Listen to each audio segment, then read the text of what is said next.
You're listening to the Jan Price Show, all about movies, and today my guest is Emmy-nominated director, documentarian, Derek Doneen. Welcome to the show, Derek. Hey, thank you. Thank you so much for having me. It's a pleasure having you here. We're going to talk about this brand new series that is on Netflix called Heist. And you were a director, I think, of there's a three-part series, and you're the director of one of them, but you've been also the showrunner and executive producer on all of them. Is that correct? Yeah, that's right. Yep. Great. Well, I have to tell you, it's fascinating. Heist is very fascinating. Each one of those segments is very intriguing. So I want our guests to know a little bit. Let's talk about the one that you actually directed. Let everybody know the title of that and a little bit of the background of that particular segment of Heist. Sure. Yeah. So just to give you sort of a broader overview, the show, as you mentioned, is called Heist. It's about real heist stories, but told through the perspective of the people who pulled them off. So the first two episodes, you mentioned it's three stories. Each one is told in two parts. So it's actually 6 episodes. And the first two are titled Sex, Magic, Money, Murder. They're about Heather Tallchief, who when she was 21 years old, stole $3 million from a Vegas casino with her accomplice, an older man named Roberto Solis, and went on the run. And they actually truly got away with it. They lived on the run. She lived on the run for about 12 years before turning herself in. It's an amazing story. So tell it, because obviously there's no there's no film going on and documenting them and what they were doing during that time. So you recreated what they were doing, or what happened, and through a lot of different things, through photos and film that she had. Is that some of it was that? Yeah, but also yeah. recreating it. So talk about that and why you decided to do it that way. Yeah, we wanted the premise is fun true crime. There's a lot of true crime out there that's dark, really dark. A lot of it's about murder, serial killers, broken system. And I'm a fan of a lot of that. There's a lot of mystery, there's a lot of intrigue, there's a lot of great programming, but we wanted something that was more fun, that the audience could, it could be a little bit of wish fulfillment. We all sort of think about, watch great heist movies or great heist TV shows, and we ask ourselves, could I have pulled that off if I was in their shoes? What would it be like if I was there doing this too? And do I have what it takes? And so we wanted to play into that a little bit. And the recreations are supposed to be fun. They're supposed to sort of put the audience into the driver's seat so they can experience these heists, in first person, just really sort of see what it's like to be in their shoes and, and see it through their eyes. Well, you had incredible access to her. So talk about that, to Heather Tallchief. How did that come about? How did this whole project come about? Let's talk about that too. Both those questions. Mm-hmm. How did the project come about, and then and how did you pick which heist you were going to document, and then how you got access to Heather and her availability, and also her willingness to be a part of this? Because I think what I read in the research is that a lot of people wanted to talk with her and have her story told, but for some reason she didn't until you came along and she changed her mind. So talk about that. Sure. Yeah. A lot to unpack. I mean, in general, I think, talking sort of big picture here, I think that what really interested me in telling these heist stories was being able to tell them from the perspective of the people who did it. And so it was all about getting access. For all the stories, it was about getting the access to the people. So there's a million amazing heist stories, but if we couldn't get the access, that was a deal breaker, sort of off the top. The other thing we were looking for was stories where you could kind of root for the bad guy. It's not to excuse what they did, but we wanted to understand them. We wanted to empathize with them. We're looking at their life story, all the things that happened to them that led to this decision that was going to change or that did end up changing their lives forever. And as part of that, of course, these crimes couldn't be violent. They couldn't be just from career criminals trying to get one over. It was about understanding, the nuances of who these people are. And so once you filter the stories through that lens, it really then kind of sharpens what you're looking for, and I think it's a smaller pool. So from there, I think we sort of narrowed it down to, let's say 8 stories that we thought were really great, and started getting access to several, and we just really liked how these play off each other. There are 3 stories from sets of characters from 3 wildly different backgrounds. I don't think they could be any more different, yet in their differences we sort of see their similarities. We see that we all think at the end of the day kind of want the same things. And so that was sort of an exciting through line to explore in the series. And with Heather specifically, it's true. She had told, she told her lawyer, please, if anybody reaches out for any more interviews, any media, years ago she said this, just don't even bring it to me. I'm not interested. So the first step for me was just building a relationship with him. We had several conversations, and he just needed to kind of understand who I am, what I'm about, that I'm not just making cheap, quick entertainment, that I plan to dedicate a big portion of my life to this, and that I plan to tell her story with the respect and reverence that it deserves. And I think once he felt that from me, he felt comfortable going to her and saying, this guy's different, maybe you should consider this one, Heather.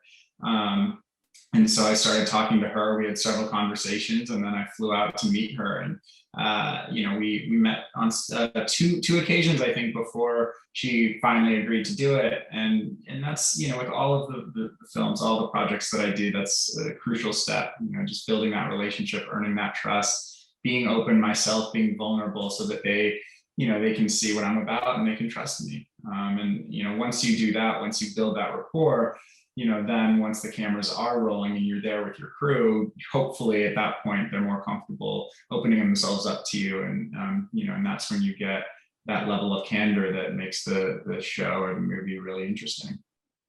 Well, it is really interesting.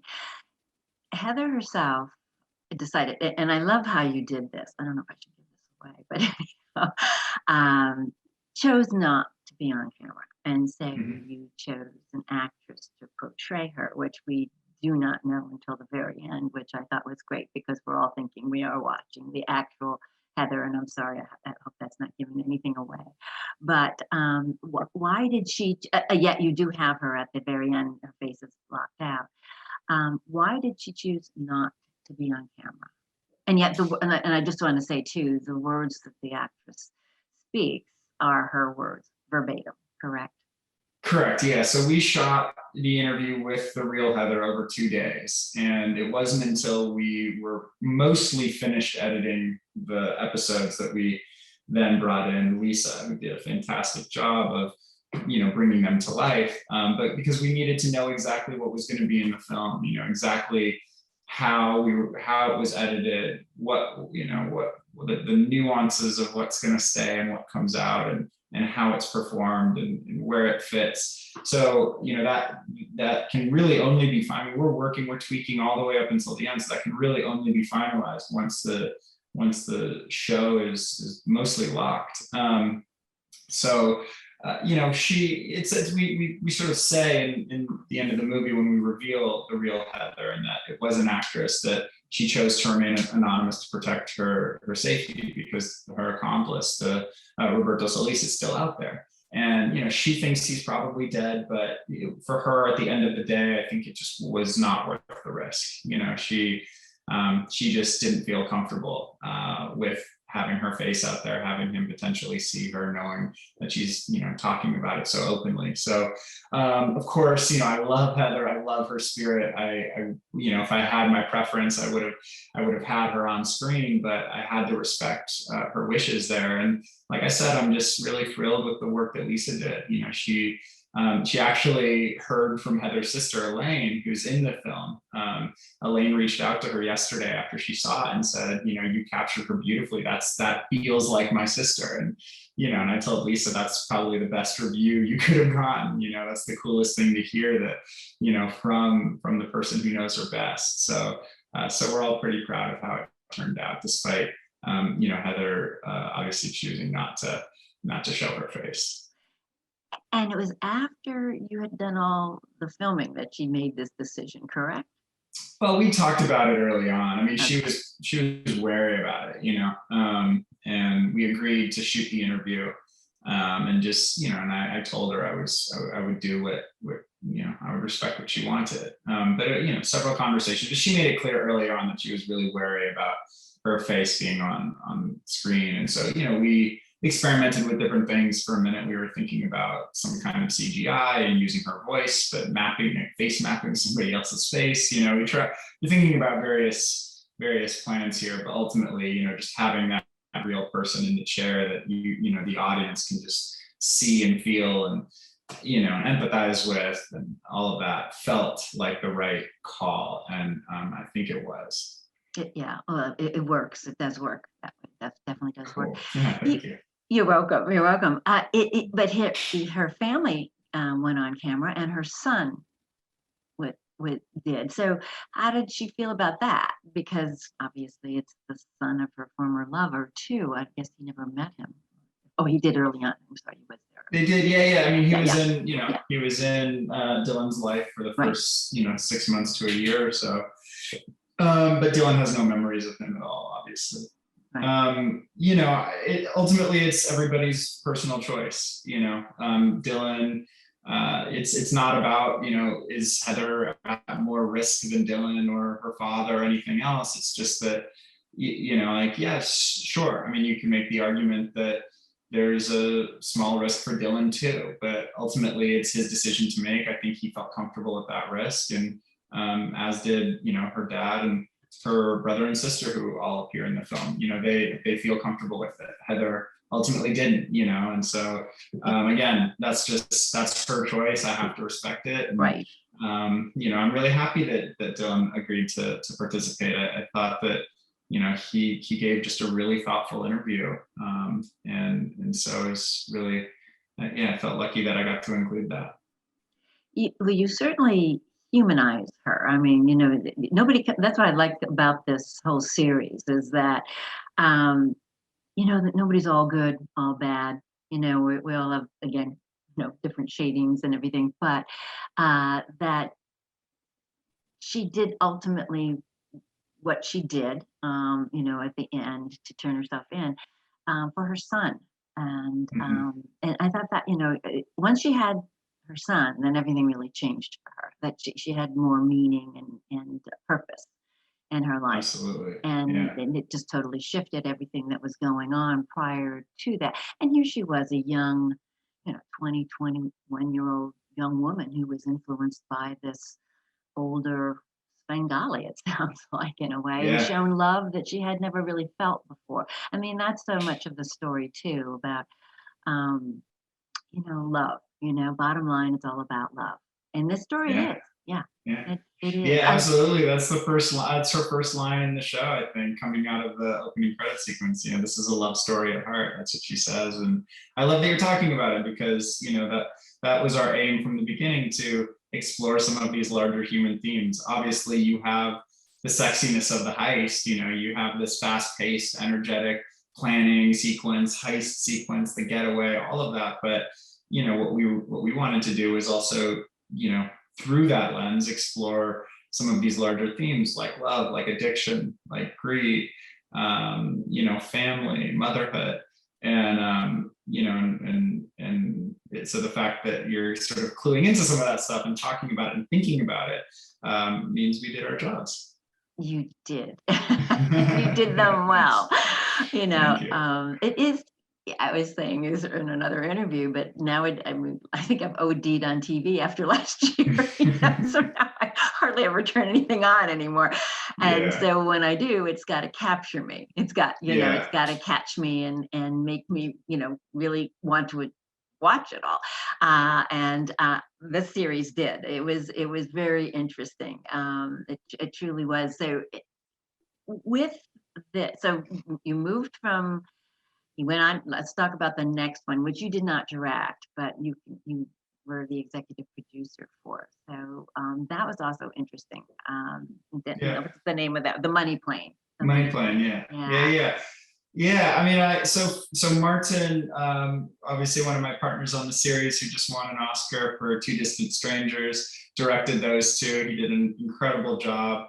But for all the stories, the characters, all of the real people are, I did all of those interviews. I sort of was lucky to, form these close relationships with everybody on both sides, on the heist side, of course, but also on the law enforcement side. And I think they're really, really colorful characters on the law enforcement side too, in all three of these stories. So it's been, now that the show's out and everybody's had a chance to see it, of course I want it to find an audience, and, I think a little bit about the reviews, but the thing that means the most to me is that, I've been hearing from a lot of the subjects, and they all are really proud of how it turned out and have reached out to tell me that they really like it.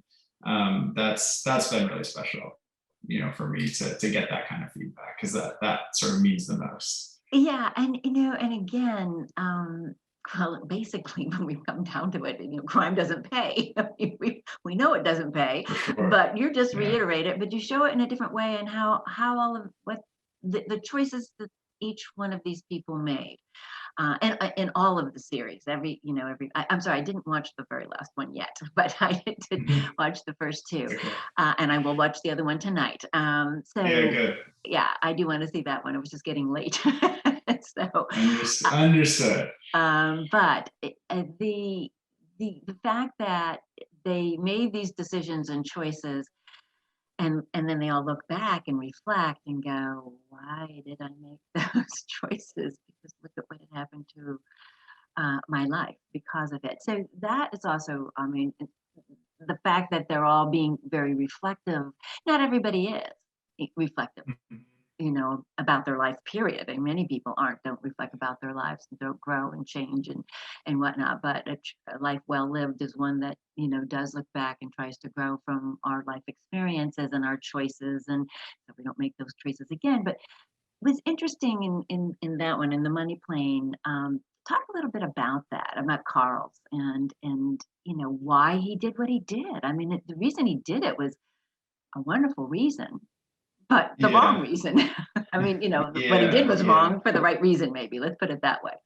Sure. Well, I mean, Let's just talk also about. reacting to Go ahead. what you were saying a second ago, these people reflecting the way that they are about, their life choices. I think, prison will do that to you as well. A lot of these people have had to pay for what they've done. And, certainly we're talking a lot about the fun of the series and all of that. But I think episode 2 of each story, you really see the cost, the toll that it takes on these people, how their lives have been upended, how they've lost their families, or the things that really matter most to them because of their choices. So even though, we look at the motivations, they might, be empathetic figures because, in the case of, Carl's and his wife, as you were just mentioning,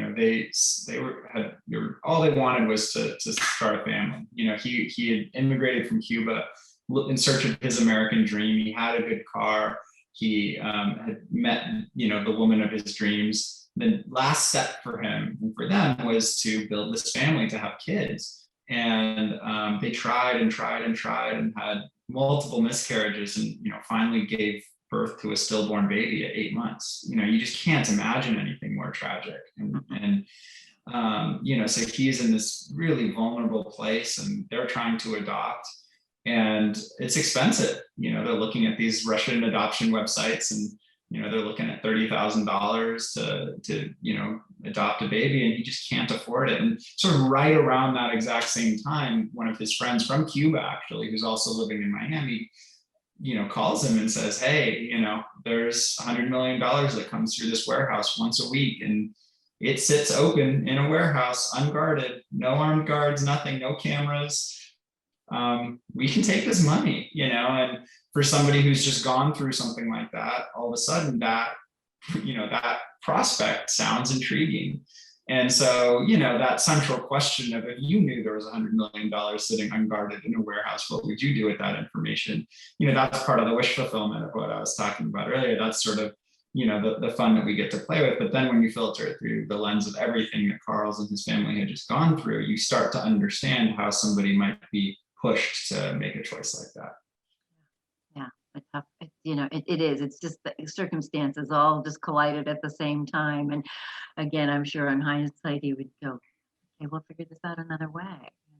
Yeah. I mean, like I said, you see at the end what it did to him and his family, and now his wife, now ex-wife, was able to start a family, just not with him, and so I don't think anybody's going to walk away from the show feeling inspired to pull off a heist of their own. You would hope not. Yeah, it's not. That was a careful distinction for us. It's that you want to root for them, but you don't want to excuse what they did. And I hope we were able to straddle that line, because yes. We weren't trying to make excuses for them. We just want, it's not trying to glamorize crime or heists in general. It's just, again, it was, but I do want to understand, these are mostly ordinary people. They're not career criminals. They're ordinary people who made extraordinary choices, and that's what we wanted to unpack. So when you decided to do a show like this, first of all, what inspired you to do a show like this? Let's answer that question first, and then we'll go to the next one. Sure. Yeah, I mean, like I mentioned before, I'm really into true crime, and there's a lot of heist content out there right now. Obviously, Money Heist is a huge hit on Netflix. Lupin's a huge hit. People love this stuff, but but like I said, there's sort of two things here. One is most of the true crime, like I mentioned before, is super dark, and I thought it'd be fun to sort of flip the genre on its head and make something that was a lot lighter, really fun, that you could watch and not feel like you need to double check if your doors are locked before you go to bed. And the other is that, like I mentioned, there's a lot of this heist content, but I was having a conversation with my wife a couple of years ago, and she was like, there's not really much of this in the documentary space. And I was like, you're right. And that sort of got me thinking. And right around the time I started reading an article that just really jumped off the page, I was imagining it in this sort of documentary hybrid space with a lot of recreations where, and this kind of this gentleman thief, someone that's just infinitely likable, just a great character. And I thought, if I could get access to this guy, if I could get access to the people who did this, and have some fun with it, I think, we'll have a show on our hands that people really enjoy. And so that's kind of how it started. I emailed Martin, the director that we were talking about earlier, and his company is Dirty Robber. I've worked with them several times before and just love everything they do. And I just said, I've got this idea. I just gave him the elevator pitch. It was like one paragraph in an email. And what do you think? And he was like, I love it. Let's do it. And so that's how it started. We pitched Netflix when my son was 5 days old, and he turned 2 in March. So I've been able to sort of watch them grow together over the last couple of years, and that's been a lot of fun. And now he's enjoying, running around, talking about heists. And we had some friends over last night to watch the first couple episodes, and he's like, "Our friends are coming in to watch Heist," and he was getting all excited. And so it's been a lot of fun. That's great. So how did you, and we only have a minute or so, but how did you choose each one of these stories? Because there's, as you said, there's a lot of stories out there. How did you decide about these particular stories? And it sounds like there's going to be more. This is not the end of it, it sounds like. We'll see. I hope not. I mean, I really, I've enjoyed making the show. There are a lot of great heist stories out there, others that we're looking at. And if it does well, maybe we'll get another shot to keep it going with Netflix. But as of now, we're just focused on this first season. And, as I mentioned, I just felt like they played off each other really well. They sort of ticked all the boxes that I was talking about: nonviolent crimes, people that you could have fun rooting for, and non-career criminals, and stories that unpack a lot of these larger themes that we were talking about. So to have a young woman in Vegas, a Cuban immigrant in Miami, and a family man in Kentucky in the American South, who are all so different, come from totally different walks of life, but who have life experience that's worth talking about and thinking about, that we can relate to as average people. That was sort of the formula that we felt would work. And we're really proud of how it turned out. They all are their own, fun ride, but they all sort of feel united in the way that we tell the story and in some of the larger themes that kind of bring it all together. So Well, it's a fun watch, everybody. It's on Netflix right now. Search out Heist. You will enjoy it. It's just fascinating, and it's well done. The recreated scenes, just blend so perfectly. We don't even feel like, sometimes somebody's recreating something, it's like so different from what the rest of the film is like, and it's seamless in that respect. So you did a Thank wonderful you. job, Derek. Really, thank you so Thank you much. so much. Thank you. Thank you for being on the show. I wish you much success with Heist and with your other future endeavors. I appreciate it. It was a lot of fun talking to you. So thank you. And yeah, and please enjoy the show. Thank you, Derek. Thank you. If you've missed any of the Jan Price shows all about movies, they are archived on thejanpriceshow.com. And you can listen to the show on iHeart Podcast Network, Apple Play, Google Play, iTunes, YouTube, you name it. Wherever you listen to a podcast, we are there. And also, you can follow us on Twitter and Instagram at The Jan Price Show. Thank you all for listening.